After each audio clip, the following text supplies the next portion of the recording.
Halo, jumpa lagi dengan saya Vincent di Gracia Community Online Experience kita hari ini. Terima kasih untuk kita semua, baik Anda yang Kristen maupun Anda yang bukan Kristen, yang sudah menyaksikan tayangan kami. Saya ucapkan selamat bergabung. Teman-teman, kita sudah memasuki bulan Desember, yang berarti sudah berada di penghujung tahun 2021. Dan bulan ini di mana kita sebagai umat Nasrani merayakan Natal. Semoga bulan Desember menjadi bulan yang menjadi berkat dan sukacita untuk kita semua. Tetapi mari kita jangan lengah dan kendor, apalagi meremehkan. Mari kita tetap bersama-sama melakukan prokes dengan ketat untuk kita masing-masing. Dan untuk informasi, Gracia Community Purwokerto sudah memulai ibadah secara onsite dan semua kegiatan ibadah ini tentunya dilakukan dengan protokol kesehatan yang ketat, dengan tujuan untuk mendukung program pemerintah dalam memutus penyebaran virus COVID-19. Dan tentunya ini untuk kebaikan kita semua. Di mana jadwal ibadah diadakan tiap hari Minggu dengan 2 kali ibadah, yaitu pukul 7 pagi dan pukul 9 pagi. Dengan jumlah yang terbatas dan jemaat melakukan pendaftaran terlebih dahulu ke pengerja yang ada di gereja dan tentunya jemaat dalam keadaan tubuh yang sehat. Dan bagi teman-teman semua yang belum bisa datang ibadah secara onsite, kami tetap tayang di channel YouTube Gracia Community Online Experience setiap hari Jumat pukul 18.30. Nah teman-teman, berbicara tentang ikat pinggang, kita semua tahu apa dan fungsi dari ikat pinggang. Karena ikat pinggang dibutuhkan untuk semua kaum, baik pria maupun wanita. Serta apapun status kita perlu ikat pinggang agar kita terlihat rapi dan juga berguna untuk gaya ataupun mode. Sebentar, Ibu Pendeta Lois akan memberikan firman Tuhan untuk kita semua dengan judul ikat pinggang. Namun sebelumnya, Bapak Pendeta Santos akan menyapa kita semua dan dilanjutkan dengan rekan saya Gali dan Cika yang akan menyanyikan sebuah lagu. Jadi, jangan kemana-mana dulu ya. Tetap stay di channel ini dan selamat menyaksikan. Tuhan Yesus memberkati. Halo semuanya, jumpa lagi dengan saya Yodi Santos. Topik yang saya sampaikan hari ini adalah cinta seorang sahabat yang diambil dari Injil Yohanes pasal 15 ayat 15 yang berbunyi demikian. Aku tidak menyebut kamu lagi hamba, tetapi aku menyebut kamu sahabat. Menurut saya sahabat itu teman yang ada saat kita susah, teman yang mendorong kita untuk berhasil. Sahabat itu selalu punya cara untuk membuat kita bahagia dan membuat kita lebih berharga di hatinya. Persahabatan bisa terjadi melalui tindakan yang sederhana, lucu, dan konyol. Gara-gara sering bolos sekolah, orang jadi bersahabat. Gara-gara punya selera makan yang sama, orang jadi bersahabat. Gara-gara punya pengalaman yang sama, pernah disakiti, orang jadi bersahabat. Seorang rekan saya namanya Okto menceritakan awal persahabatannya dengan seseorang bermula saat mereka mencuri buah pisang tetangga. Perbuatan mencuri buah pisang tetangga tentu jangan ditiru. Persahabatan itu didasarkan oleh rasa cinta. Tanpa cinta sulit membangun persahabatan. Banyak persahabatan yang hancur karena tidak ada cinta yang tulus. Cinta yang tidak terasa seperti cinta itu menyakitkan. Dan menyakitkan sekali saat cinta ditolak. Yang saya tahu rasa sakit bisa sembuh. Yang ditolak bisa diterima. Yang tidak dicintai bisa dicintai. Allah membenci dosa, tetapi tidak membenci manusia berdosa.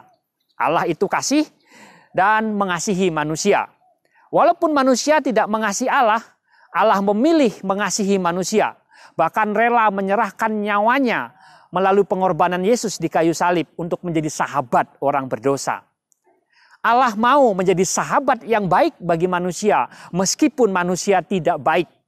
Allah mau bersahabat dengan manusia meskipun manusia tidak bersahabat. Sahabat Allah bukan orang yang sempurna. Sebab sahabat Allah adalah orang yang menangkap pesan Tuhan dan menghidupi pesan Tuhan dengan segala kekurangannya. Jujur dengan perasaannya kepada Allah. Abraham, Musa, Ayub, Daud bukan orang yang sempurna. Tetapi mereka menjadi sahabat Allah. Dalam cuplikan film pendek yang dibintangi oleh Fikri dan Diwan, ada kalimat yang menarik. Jika kita tidak bersahabat dengan seseorang, kita tidak bisa mengasihinya.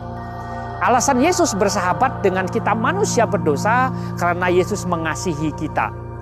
Sebenarnya Allah tidak perlu mengasihi manusia, tetapi Allah memilih memberikan anugerahnya kepada manusia yang berdosa dengan cara mengasihinya.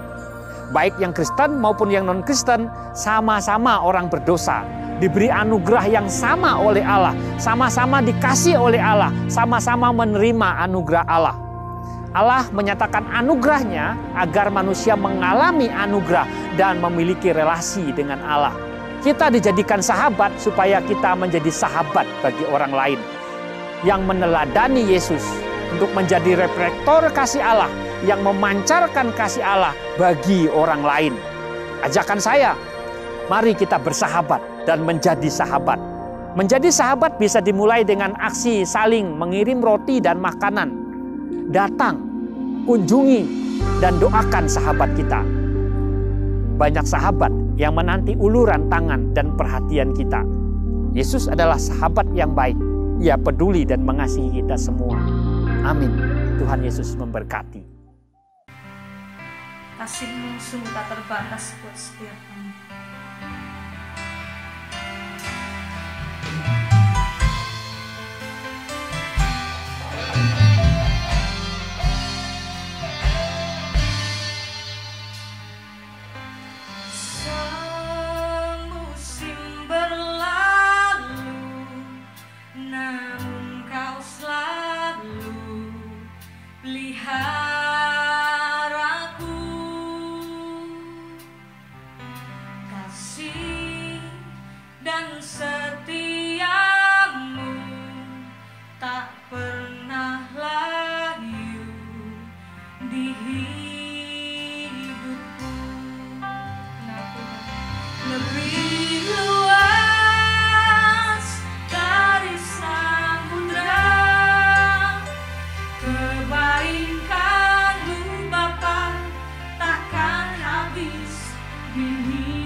Hari ini saya akan berbicara tentang ikat pinggang, ya.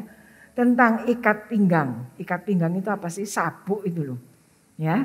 Nah, saudara-saudara, ikat pinggang atau sabuk dipakai oleh baik pria maupun wanita sejak zaman dahulu, sejak zaman perunggu mungkin ya. Nah, apa fungsi ikat pinggang? Fungsi ikat pinggang itu yang paling umum mungkin adalah sebagai penahan agar pakaian atau baju yang kita kenakan itu bisa tetap terlihat rapi. Ya, jadi fungsi ikat pinggang yang pertama supaya pakaian kita itu bisa tetap terlihat rapi. Yang kedua, ikat pinggang juga kadang-kadang dipakai sebagai aksesoris pelengkap busana agar terlihat indah. Ya. Dan yang ketiga, ikat pinggang juga dipakai sebagai menggantung tempat peralatan yang dipakai oleh para buruh pria untuk menggantung peralatan kerja mereka. Nah, ada bermacam-macam model ikat pinggang atau sabuk. Ada yang terbuat dari kain yang keras, ada yang terbuat dari kulit, ada yang terbuat dari imitasi, ada yang terbuat dari permata atau dari mutiara, ya, sehingga semuanya itu punya keunikan masing-masing. Nah, kalau kita mau mengikuti zaman, mau up to date, tentunya kita harus mengikuti setiap perubahan tren dari ikat pinggang ini. Kalau zaman dahulu sabuk itu kan gede-gede ya. Sekarang mulai kecil, mulai nanggung, lama-lama kecil sekali. Sabuk kadang-kadang bukan hanya dari kulit, tapi juga ada yang dari permata. Tadi pagi saya lihat ada yang pakai sabuk ya, dari mutiara, saudara-saudara, dan bermacam-macam. Nah, Alkitab juga ternyata menggunakan ikat pinggang ini sebagai perumpamaan dalam banyak kesempatan. Kita akan membaca Alkitab dalam Lukas pasal 12 ayat 35 sampai 37. Kalau saudara membawa Alkitab, saudara bisa membuka Alkitab saudara. Kalau saudara tidak membawa Alkitab, kita akan baca bersama-sama lewat layar LED ini. Lukas 12 ayat 35 sampai 37. Hendaklah pinggangmu tetap berikat dan pelitamu tetap menyala. Dan hendaklah kamu sama seperti orang-orang yang menanti-nantikan tuannya pulang dari perkawinan, supaya jika ia datang dan mengetok pintu, segera dibuka pintu baginya. Berbahagialah hamba-hamba yang didapati tuannya berjaga-jaga ketika ia datang. Aku berkata kepadamu, sesungguhnya ia akan mengikat pinggangnya dan mempersilahkan mereka duduk makan, dan ia akan datang melayani mereka. Amin.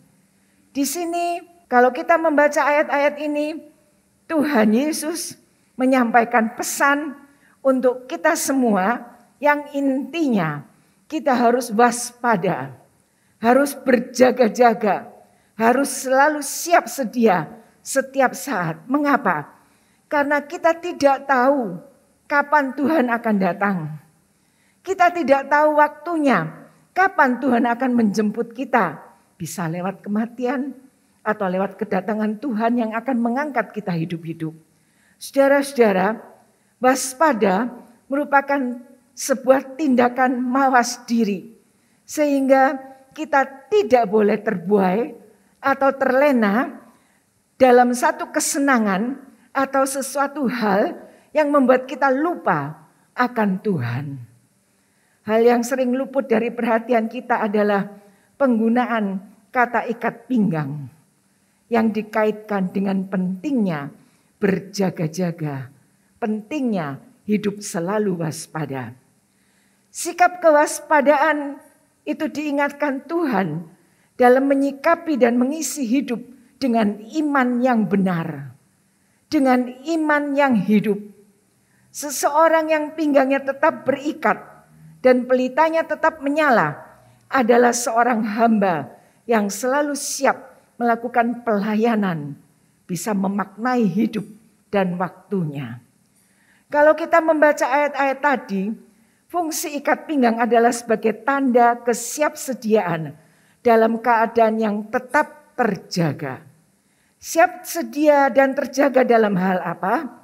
Yang pertama, menjaga kebenaran dan kesetiaan. Kita harus selalu siap sedia menjaga kebenaran dan kesetiaan. Karena kunci kemenangan orang beriman adalah melakukan kebenaran yang akan menghasilkan kesetiaan. Bukan keberhasilan, bukan kemakmuran, bukan kepandaian, ya, bukan kejayaan dan lain-lain yang sejenisnya. Kita perlu semuanya itu. Tetapi hal yang paling benar adalah melakukan kebenaran supaya kita memiliki kesetiaan. Saudara-saudara, Tuhan Yesus merupakan representasi Allah yang sempurna. Di dalam dirinya selalu mengandung kebenaran dari Allah. Hidup dalam kebenaran akan membuat kita semakin dekat dengan Allah. Yang berarti hidup kita ini tanpa kepalsuan, tanpa kepura-puraan. Dan itu diwujudkan dengan kesetiaan kita kepada Tuhan. Setia mengiring Tuhan, setia ikut Tuhan. Saudara-saudara, orang yang hidup dalam kebenaran, pasti orang itu akan setia. Kita harus tetap mengenakan kedua hal itu setiap saat. Baik dalam melakukan pelayanan untuk Tuhan. Dalam kehidupan sehari-hari. Maupun dalam tugas pekerjaan kita. Sehingga ketika Tuhan datang untuk kedua kalinya. Kita akan didapati tetap setia. Tetap siaga. Tetap berjaga-jaga. Dan kita tidak sampai tertinggal. Haleluya. Siap sedia juga berupa dalam ketaatan seorang prajurit. Ya, tanda ketaatan seorang prajurit. Kalau saudara baca dalam Yehezkiel 23 ayat 15, dikatakan pinggangnya diikat dengan ikat pinggang. Kepalanya memakai serban yang berjuntai. Semuanya kelihatan seperti perwira. Ayat ini menyebutkan bahwa ikat pinggang akan membuat seseorang menyerupai perwira. Apa yang dilakukan oleh seorang perwira atau seorang prajurit? Seorang perwira atau seorang prajurit selalu akan taat kepada komandan. Taat kepada perintah. Taat dan siap sedia saat menghadapi perjuangan dan peperangan. Kita harus seperti itu. Kita harus terus menjaga komitmen kita untuk taat sepenuhnya kepada Tuhan dan selalu siap sedia, jangan sampai lengah. Karena peperangan yang kita hadapi adalah melawan godaan dan tipu daya iblis yang selalu berusaha untuk menjatuhkan kehidupan kita. Saudara-saudara, yang ketiga, siap sedia juga artinya memakai pedang atau menopang pedang. Ikat pinggang itu berfungsi juga untuk menopang pedang. Artinya kita harus selalu siap dan berjaga-jaga dengan memakai pedang roh. Yang tidak lain adalah firman Tuhan. Dalam Efesus 6 ayat 17 mengatakan, terimalah ketopong selamatan dan pedang roh, yaitu firman Tuhan. Jadi siap sedia kalau kita punya firman Tuhan sebagai pedang roh di dalam kehidupan kita. Dan siap sedia itu juga sebagai tanda kekuasaan. Anak-anak Tuhan kita sebenarnya semua sudah diberi kuasa. Bukan hanya untuk mengusir setan, bukan hanya untuk mendapatkan kesembuhan, tetapi juga kuasa untuk bisa melawan kedagingan kita. Saudara-saudara, begitu pentingnya gambaran sebuah ikat pinggang. Sehingga kita harus memeriksa diri kita. Apakah kita masih mengenakan ikat pinggang dan menjalani setiap langkah hidup ini bersama dengan Tuhan. Saat ini penting bagi kita untuk bersiap sedia. Mengenakan selalu ikat pinggang dan jangan pernah lengah. Situasi pandemi selama hampir 2 tahun ini merupakan batu ujian bagi semua pengikut Yesus, bagi saudara dan saya. Apakah kita masih selalu mengenakan ikat pinggang dan menjalani kehidupan bersama dengan Tuhan, menghormati Tuhan, dan tetap melekat kepada Tuhan? Banyak hal dan kebiasaan baru saat pandemi yang telah mengubah cara dan pola hidup manusia. Kalau kita mengamat-amati diri kita masing-masing, kita akan menemukan apa itu sesuatu atau kebiasaan baru yang mengubah cara hidup kita. Ya, di dalam gereja pun cara ibadah juga mengalami perubahan. Kita dibikin repot untuk mendaftar. Mengapa? Karena saya takut kalau kita tidak mendaftar, ada pemeriksaan sewaktu-waktu dan kita bisa salah karena kita tidak punya data. Karena itu kita menganjurkan tetap mendaftar. Supaya kalau ada pemeriksaan secara tiba-tiba, kita bisa menunjukkan bukti ini. Semua yang hadir tetap mengikuti protokol yang ketat dengan mendaftar, dengan memakai masker dan lain-lainnya. Itu tujuannya. Jadi mohon maaf kalau saudara merasa repot untuk mendaftar. Tapi kalau saudara tidak mau mendaftar juga kami tetap menyediakan tempat supaya saudara bisa nyaman beribadah kepada Tuhan. Saudara-saudara, kita disuruh mendaftar, tidak bebas seperti dulu, duduk diatur. Harus memakai protokol kesehatan, pakai masker setiap saat. Membuat seolah-olah kita ini tidak bisa bebas. Sebetulnya saya juga enggak bebas ini. Pakai masker saat khotbah, rasanya pengap. Ya, tapi itu harus saya lakukan. Sebab kalau saya menganjurkan seseorang untuk melakukan protokol yang ketat, saya juga harus memberikan contoh untuk hal itu.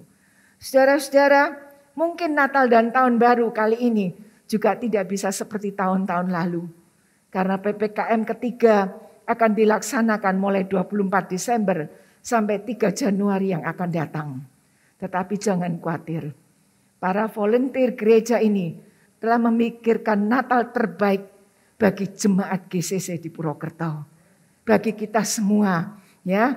Walaupun dengan waktu terbatas, dengan segalanya serba terbatas, tapi Tuhan sudah memberikan kemampuan untuk para volunteer. Kita beri aplaus untuk mereka.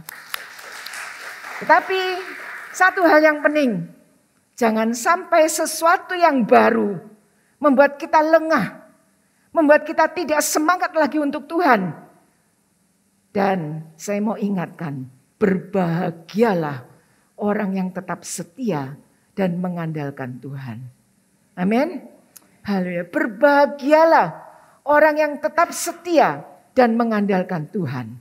Saudara-saudara, kita akan mempelajari sebuah kisah dalam Yeremia pasal 13 ayat 1 sampai 11. Di sini Yeremia mendapat pernyataan dari Tuhan tentang ikat pinggang lenan. Apa sih ikat pinggang lenan ini? Kok sampai dibicarakan? Saya mendapat ayat ini ketika saya sakit, ya. Vertigo, nggak bisa baca Alkitab. Ya, lalu saya mendengar audio Alkitab. Saya dengar ayat ini berulang-ulang dan itu berbicara banyak untuk saya. Sebetulnya saya putus asa waktu itu. Kenapa sehat-sehat mendadak sakit? Kenapa yang semula saya bisa baca Alkitab sekarang nggak bisa baca Alkitab? Semua tulisan Alkitab serasa terbang. Melihat komputer juga semuanya terasa terbang. Dan kepala itu tidak karuan rasanya. Tapi saya mendapat kekuatan melalui ayat ini. Saudara-saudara, mari kita baca bersama-sama. Beginilah firman Tuhan kepadaku. Pergilah membeli ikat pinggang lenan, ikatkanlah itu pada pinggangmu, tetapi jangan kau celupkan ke dalam air. Maka aku membeli ikat pinggang seperti yang difirmankan Tuhan, lalu mengikatkannya pada pinggangku. Sesudah itu datanglah firman Tuhan kepadaku untuk kedua kalinya, bunyinya, ambillah ikat pinggang yang telah kau beli dan yang sekarang pada pinggangmu itu. Pergilah segera ke sungai Efrat untuk menyembunyikannya di sana, di celah-celah bukit batu. Maka pergilah aku, lalu menyembunyikannya di pinggir sungai Efrat, seperti yang diperintahkan Tuhan kepadaku. Sesudah beberapa waktu lamanya, berfirmanlah Tuhan kepadaku, pergilah segera ke sungai Efrat, mengambil dari sana ikat pinggang yang kuperintahkan kau sembunyikan di sana. Maka pergilah aku ke sungai Efrat, lalu aku menggali dan mengambil ikat pinggang itu dari tempat aku menyembunyikannya. Tetapi ternyata ikat pinggang itu sudah lapuk, tidak berguna untuk apapun. Lalu datanglah firman Tuhan kepadaku. Beginilah firman Tuhan, demikianlah aku akan menghapuskan kecongkak bongakan Yehuda dan Yerusalem. Bangsa yang jahat ini, yang enggan mendengarkan perkataan-perkataanku, yang mengikuti kedegilan hatinya dan mengikuti Allah lain untuk beribadah dan sujud menyembah kepada mereka, akan menjadi seperti ikat pinggang ini yang tidak berguna untuk apapun. Sebab seperti ikat pinggang melekat pada pinggang seseorang, demikianlah tadinya segenap kaum Israel dan segenap kaum Yehuda kulekatkan kepadaku. Demikianlah firman Tuhan, supaya mereka itu menjadi umat, menjadi ternama, terpuji dan terhormat bagiku. Tetapi mereka itu tidak mau mendengarkan. Amin. Pelajaran apa yang bisa kita petik di sini? Yang pertama, ketaatan terhadap perintah Tuhan. Yeremia taat pada perintah Tuhan. Apa yang Tuhan perintahkan itu sebetulnya membingungkan Yeremia. Kalau saudara baca dari ayat 1 sampai 7, di situ Tuhan mengatakan Yeremia buat membeli ikat pinggang lenan. Diikatkan pada pinggang hanya untuk sementara waktu. Ya. Lalu Tuhan berfirman kembali kepadanya, ambil ikat pinggang, lepaskan ikat pinggang, pergi ke sungai Efrat, simpan atau sembunyikan di celah-celah bukit batu. Dan Tuhan memberi perintah lagi untuk ketiga kalinya, ambil ikat pinggang itu yang disimpan di celah-celah bukit batu itu. Dan waktu dia mengambil ikat pinggang itu, ternyata ikat pinggangnya sudah lapuk dan tidak berguna sama sekali. Biarpun perintah itu membingungkan, tapi Yeremia taat dan melakukan semua perintah Tuhan. Saudara-saudara, seringkali kalau kita membaca Alkitab, kita juga nggak ngerti. Kita juga bingung, apa sih maksud Tuhan? Tetapi belajarlah seperti Yeremia. Biarpun perkataan Tuhan itu membingungkan, kita baca terus, sampai akhirnya Tuhan akan memberikan pengertian untuk saudara dan saya. Saudara-saudara, untuk memberikan pengertian kepada Yeremia, Tuhan memakai media ikat pinggang. Ikat pinggang itu sekalipun baru, ketika disembunyikan di celah batu, akhirnya jadi lapuk dan tidak berguna. Ikat pinggang ini merupakan lambang kepemilikan dan kedekatan kita dengan Allah. Merupakan sesuatu yang mahal. Jadi hubungan kita dengan Allah, kita bisa dekat dengan Allah, itu merupakan sesuatu yang sangat mahal, sangat berguna. Ya, kalau saat ini kita bisa dekat dengan Tuhan, kita harus menghargai. Karena itu merupakan sesuatu yang sangat berharga. Mengapa? Karena ada saatnya nanti kita kepingin beribadah. Kita kepingin berhubungan dengan Tuhan. Dan kita tidak mendapat kesempatan. Saudara-saudara, tujuan penggunaan ikat pinggang adalah untuk menarik jubah supaya si pemakai itu bisa berjalan dan bekerja dengan baik. Tujuan Tuhan menyelamatkan saudara dan saya supaya kita bisa menjalani kehidupan bersama Tuhan dengan tidak ragu-ragu. Kita mendapatkan hal-hal yang baik di dalam kehidupan ini. Yeremia 13 ayat 1 sampai 11 ini memang menceritakan tentang ketidaksetiaan Israel dan Yehuda sehingga Tuhan murka. Ketidaksetiaan Israel dan Yehuda ini karena mereka tidak taat kepada perintah Tuhan. Israel dan Yehuda yang dahulunya menjadi kebanggaan Tuhan, pada akhirnya menjadi tidak berarti. Saudara-saudara, kita semua adalah kebanggaan Tuhan. Jangan sampai kita anak kebanggaan Tuhan ini tidak punya artinya lagi di hadapan Tuhan. Kita mau memelihara baik-baik keadaan hati kita, pikiran kita, seluruh kehidupan kita, supaya apa yang telah Tuhan lakukan dalam kehidupan ini dapat kita tetap pelihara. Haleluya. Pelajaran tentang ikat pinggang ini sudah terjadi pada berapa tahun yang lalu saat pemerintahan Yoyakim, ya. Tetapi karena kemerosotan moral dan rohani mereka dan ketidaktaatan kepada Tuhan, akhirnya mereka tidak berarti apa-apa. Hidup yang berguna akan berarti. Hidup yang tidak berguna, ya, tidak akan berarti. Saudara-saudara, bangsa yang dibeli dari Mesir memiliki hubungan yang dekat dengan Tuhan, diumpamakan seperti ikat pinggang, terikat di pinggang. Tapi bangsa Israel itu berada dekat dengan Tuhan hanya untuk beberapa waktu lamanya. Sesudah itu mereka mulai murtad. Kemudian ketidaktaatan ini membuat bangsa itu berontak. Diumpamakan seperti ikat pinggang yang lapuk. Keadaannya semakin parah dan tidak berguna. Kalau saudara memiliki barang yang tidak berguna, disimpan terus atau dibuang. Kita akan buang. Ya. Kalau kita mempunyai barang yang tidak berguna, kita akan dibuang. Demikian juga dengan Tuhan. Jangan sampai di hadapan Tuhan kita menjadi manusia-manusia yang tidak berguna.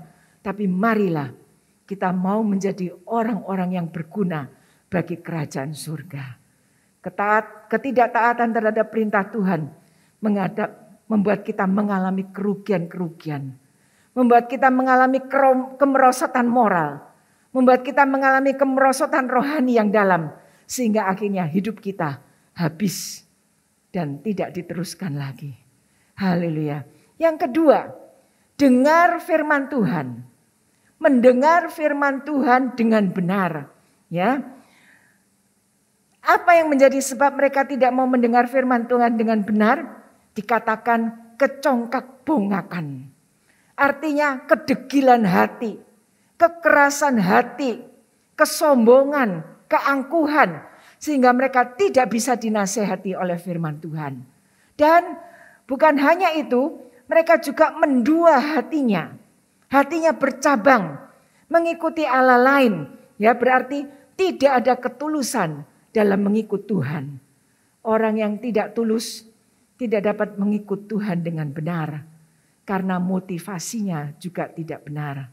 Tapi bagi orang yang tulus, dalam Yesaya 11 ayat 19 mengatakan, Tuhan akan memberikan roh yang baru.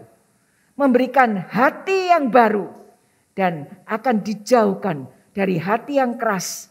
Dan dijauhkan dari hati yang jahat. Saudara-saudara, kalau kita memiliki hati yang baik dan tulus, saat firman Tuhan ditaburkan, maka firman Tuhan itu akan berbuah-buah. Menghasilkan buah 100 kali lipat, 60 kali lipat, 30 kali lipat. Karena itu pelihara hati ini, supaya bisa menjadi tempat firman Tuhan ditaburkan dan kita bisa mendapatkan faedahnya. Miliki hati yang tulus. Hati yang tulus itu seperti tanah yang baik. Ya, tanah yang baik yang sangat berguna dan mengeluarkan buah-buah. Yang ketiga, melekat senantiasa kepada Tuhan, ya. Ikat pinggang itu melekat di tubuh. Nah, sebagai umat Tuhan harus seperti ikat pinggang yang melekat dan berguna. Siap melayani dan bekerja bagi Tuhan. Yohanes 15 ayat 4-5 mengatakan, tinggallah di dalam aku dan aku di dalam kamu. Sebab di luar aku kamu tidak dapat berbuat apa-apa. Suatu kebahagiaan sejati hanya kita dapatkan dalam kehidupan yang terus terikat dan melekat kepada Tuhan. Hidup yang terus melekat dan terikat kepada Tuhan akan membuat hidup ini terus berguna dan berbuah-buah. Kita akan terus mengalami pertolongan-pertolongan dari Tuhan. Itu saya rasakan dalam hidup pribadi saya. Seperti minggu lalu saya katakan bahwa Tuhan menyembuhkan saya dari vertigo. Bukan hanya itu saja saudara-saudara. Sebelum vertigo terjadi, telinga kanan saya ini budek. Sebab apa? Sebab 2 bulan terus menerus kepala ini entah ada sesuatu apa yang seperti bergerak. Ya, kadang-kadang telinga wing, bukan main. Kadang-kadang gitu, seperti itu. Ya, dan saya berkata, aduh Tuhan, kenapa kok seperti ini ya? Nah, lalu saya mengalami vertigo. Saudara-saudara, waktu vertigo tiba Pak Heru mengatakan, coba tusuk jarum. Saya takut ya, tusuk jarum di mana saat ini, nggak punya kenalan. Tiba-tiba ada seorang ibu telepon pada saya.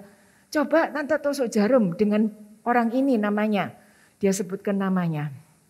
Saya bilang, berani enggak sih ya? Takut saya sebetulnya. Terus dia bilang, cobalah, dicoba. Akhirnya dicoba, didaftarkan dan orang itu datang. Waktu orang itu mulai menusuk jarum saya, dia mengatakan, tante punya masalah dengan mata. Loh ya memang saya pakai kacamata, tapi coba periksa dokter mata. Ini kayaknya vertigonya ini dari mata, ya. Saya bilang enggak, vertigonya dari telinga. Sebab telinga saya sudah kopok, saya katakan begitu ya. Lalu dia bilang, iya saya akan coba, saudara-saudara. Akhirnya benar saya ke Jakarta dan memang dari mata sebelah kiri. Sesudah dilaser vertigo itu hilang sama sekali. Nah, yang lebih lagi Tuhan menunjukkan pertolongannya. Saya ditusuk jarum 2 kali. 1 hari ada telepon di rumah. Saya coba ngangkat telepon. Padahal ini sudah 2 bulan nggak dengar apa-apa saudara-saudara.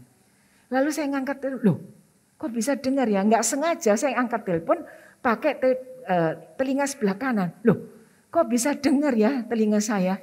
Saya bilang puji Tuhan. Tuhan sudah memberikan kesembuhan. Ya, walaupun belum tuntas 100%. Tapi saya merasakan itu pertolongan Tuhan. Lalu saya katakan waktu tusuk jarum selanjutnya saya disuruh miring ke sebelah kiri. Jadi ini kan kuping tertutup. Orang itu sedang berbicara dengan Bu Feni dan Wiwit. Loh, kok saya bisa dengar ya omongan mereka ya? Lalu saya katakan pada, Pak, kupingku krungu loh sekarang. Saya bilang gitu ya. Apanya Bu? Ini Bapak ngomong apa? Saya dengar semua, saudara-saudara. Dan sejak saat itu saya diberi kesembuhan oleh Tuhan. Semula saya sudah sedih. Ya, Yason memberikan saya alat bantu dengar. 1. Lalu adik saya dengar saya seperti itu. Dia pesan dari Kanada alat bantu dengar sepasang. Katanya kalau pakai 1 nanti nggak imbang. Saudara-saudara, ya waktu alat dengar bantu itu datang, dari adik saya dari Kanada, saya katakan, aku nggak kopok, ya, aku kupingku sudah dengar, ya. Lalu adik saya bilang, masa?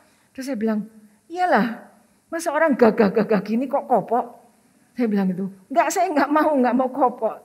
Saya bilang begitu ya. Lalu saya mulai belajar, saya bisa mendengar saudara-saudara, dan luar biasa Tuhan itu baik. Dan di sini saya mendapatkan pelajaran.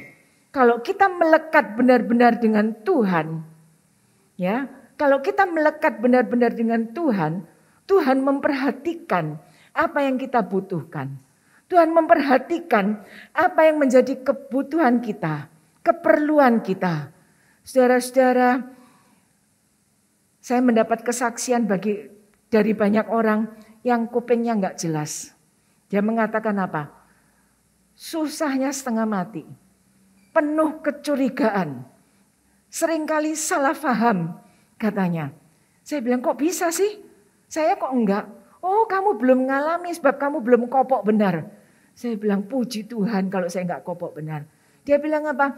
Nanti orang ngomong-ngomong enggak dengar. Dia bilang kamu ngerasani aku ya? Nanti kalau orang itu berbicara kita tanya apa sih? Kamu budek ya? Serba salah kan? Tapi Tuhan itu luar biasa. Tuhan memberikan yang terbaik bagi orang-orang yang melekat pada Tuhan. Karena itu saudara-saudara, jangan jauh dari Tuhan. Tetap melekat pada Tuhan, apapun yang akan terjadi. Yang keempat, yang terakhir, melakukan kehendak Tuhan. Ya, menjadi umat yang kudus bagi Tuhan, seperti yang dijanjikan dan menjadi umat kesayangan Tuhan, itu kita harus bisa melakukan kehendak Tuhan. Melakukan kehendak Tuhan memang kadang-kadang gak enak. Kita harus mengalami penderitaan, pengorbanan, ya, tapi jangan lemah. Jika kita bersama dengan Tuhan, kita akan sanggup melakukan semuanya itu. Saudara-saudara, Tuhan akan dipermuliakan dan dihargai saat kita benar-benar melakukan kehendak Tuhan. Kehendak Tuhan kelihatannya berat, kelihatannya tidak mungkin. Tetapi ketahuilah, kehendak Tuhan tidak pernah membuat kita menjadi sulit. Tapi kehendak Tuhan itu selalu memberikan yang terbaik untuk kita semuanya. Matius 6 ayat 33 mengatakan, carilah dahulu kerajaan Allah dan kebenarannya, maka semuanya itu akan ditambahkan kepadamu. Sebagai manusia kita memang perlu dihormati, perlu dihargai. Kita mempunyai kebutuhan untuk semuanya itu. Namun semua itu tidak akan kita alami dan miliki jika kita berada dalam kondisi terlepas dari Tuhan. Semua yang kita dapatkan, kepenuhan untuk keperluan hidup kita, itu kalau kita melekat dan dekat dengan Tuhan. Amin. Kita akan berdoa dan kita akan masuk dalam perjamuan kudus. Terima kasih Tuhan, kalau hari ini Tuhan mengingatkan kami melalui firman-Mu agar kami boleh tetap setia, tetap dekat dan tidak menjauhkan diri dari Tuhan. Kami ingin terus melekat kepada Tuhan. Seperti ikat pinggang yang terus melekat pada para pemakainya. Tuhan, beri kami hati yang taat, agar kebenaran dan kesetiaan bisa terus kami miliki dalam hidup ini. Kami semua adalah hamba yang tidak berguna, yang sebenarnya tidak layak di hadapan Tuhan. Tapi anugerah Tuhan telah membuat kami menjadi layak dan berguna, agar melalui kehidupan ini kami bisa mengeluarkan buah-buah kehidupan yang Tuhan inginkan. Tuhan, sekarang kami akan bersekutu dengan tubuh dan darah-Mu lewat perjamuan kudus ini. Ampuni segala dosa, kesalahan kami, agar kami layak bersekutu dengan tubuh dan darah Tuhan ini. Saudara-saudara, mari kita mengangkat roti dan dengar firman Tuhan. Sebab apa yang telah kuteruskan kepadamu, telah aku terima dari Tuhan, yaitu bahwa Tuhan Yesus pada malam waktu Ia diserahkan, mengambil roti, dan sesudah itu Ia mengucap syukur atasnya. Ia memecah-mecahkannya dan berkata, inilah tubuhku yang diserahkan bagi kamu. Perbuatlah ini menjadi peringatan akan aku. Bukankah roti yang kita pecah-pecahkan adalah persekutuan dengan tubuh Kristus? Amin. Kita makan bersama-sama roti ini dalam nama Tuhan Yesus.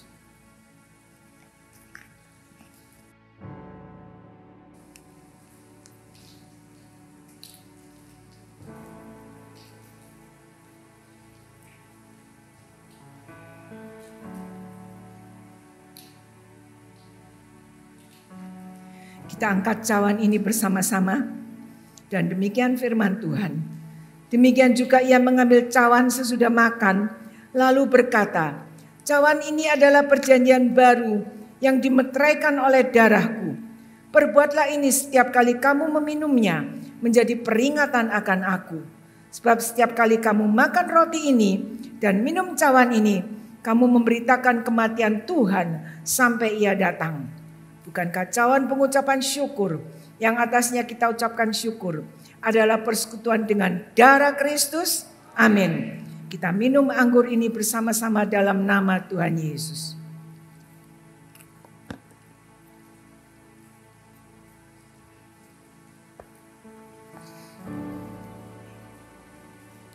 Terima kasih Tuhan untuk persekutuan dengan tubuh dan darah Tuhan. Kami diingatkan kembali tentang ketaatan Tuhan Yesus yang menghasilkan pengampunan dosa bagi kami semuanya. Terima kasih Tuhan karena Tuhan memberi kesempatan bagi kami untuk dapat beribadah kepada Tuhan. Melalui ibadah ini kekuatan baru Tuhan tambahkan bagi kami semua. Dan saat ini kami berdoa untuk semua anak-anak-Mu yang memberikan persembahan-persembahan mereka, perpuluhan-perpuluhan mereka untuk menunjang program gereja ini. Kiranya Tuhan memberkati tangan-tangan yang sudah memberikan persembahan ini dengan berkat berlimpah dalam rumah tangga, keluarga, usaha pekerjaan yang dikerjakan setiap hari dengan penuh perjuangan. Tuhan berkati semuanya. Dan kami mohon supaya Tuhan juga terus memberi kami kekuatan kesehatan, dijauhkan dari segala sakit penyakit, agar kami boleh terus mempermuliakan nama Tuhan melalui kehidupan ini. Saudara-saudara, mari kita menadahkan tangan kita untuk menerima berkat dari Tuhan. Tuhan memberkati dan melindungi engkau. Tuhan menyinari engkau dengan wajah-Nya dan memberikan kasih karunia. Tuhan menghadapkan wajah-Nya kepadamu dan memberikan damai sejahtera. Berkat dari Allah Bapa, Allah Anak dan Allah Roh Kudus menyertai mulai hari ini sampai Maranatha Tuhan Yesus datang kembali. Bersama-sama kita katakan, dalam nama Tuhan Yesus Kristus, Juru Selamat kami sudah berdoa. Amin. Sampai di sini ibadah hari ini. Tuhan memberkati saudara semuanya. Kita akan jumpa dalam ibadah yang akan datang. Terima kasih Ibu Pendeta Lois untuk pemberitaan firman Tuhannya yang menguatkan kami semua. Semoga Tuhan selalu memberi kesehatan yang ekstra untuk Ibu Lois dan juga untuk semua tim GCC Purwokerto. Terima kasih pelayanannya hari ini. Salam sehat dan kompak selalu. Kami ucapkan terima kasih untuk Bapak Ibu dan teman-teman semua yang selalu dengan setia dalam memberikan persembahan. Kiranya Tuhan memberkati dan memberi kemudahan untuk segala usaha pekerjaan Bapak Ibu semua. Selanjutnya untuk Bapak Ibu yang akan memberikan persembahan, bisa langsung ke kotak persembahan yang ada di gereja, atau Bapak Ibu bisa langsung mentransfer ke nomor rekening gereja yang tertera di layar Anda. Teman-teman, jangan lupa tetap patuhi protokol kesehatan yang ada, yaitu dengan menggunakan masker saat keluar rumah, mencuci tangan dengan sabun, dan hindari kerumunan. Sehingga bulan Desember ini tidak ada ledakan kasus COVID-19 di Indonesia. Lindungi diri Anda, keluarga, dan Indonesia. Saya Vincent, sampai jumpa di online experience kita Jumat depan. Tuhan Yesus memberkati.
Syukur kebaikan Tuhan dalam setiap kehidupan kami Tuhan.